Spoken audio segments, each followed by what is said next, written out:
এখানে যে খুব সুন্দর চমৎকার বাড়িটিতে আপনারা দেখতেছেন তৈরি করা হচ্ছে, এটা আপনার ব্যক্তি মালিকানায়, কিন্তু আপনার কোনো এক হাউজিং অ্যাসোসিয়েশন এই বিল্ডিংটা বানিয়ে দিচ্ছে। আর এটা ব্যক্তি মালিকানা কীভাবে বুঝবেন, যে দেখেন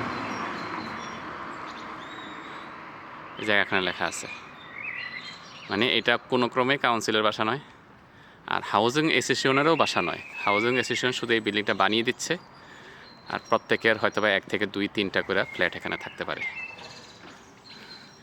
আর ওই যে এগুলা সবগুলা হাউজিং অ্যাসোসিয়েশনের বাসা, এখানে কোনো কাউন্সিলের বাসা নেই। আর এই এগুলো হলো ব্যক্তি মালিকানার বাসা, দেখেই বোঝা যায়, কারণ ছোট ছোট 2-3টা ফ্ল্যাট থাকতে পারে এখানে।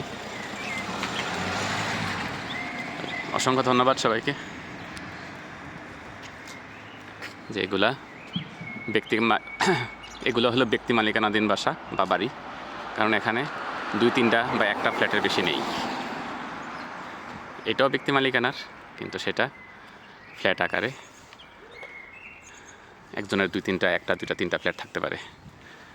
আর এগুলো হলো হাউজিং অ্যাসোসিয়েশনের বাসা, দেখেই বোঝা যায়, এখানে কোনো কাউন্সিলের বাসা নেই। ধন্যবাদ।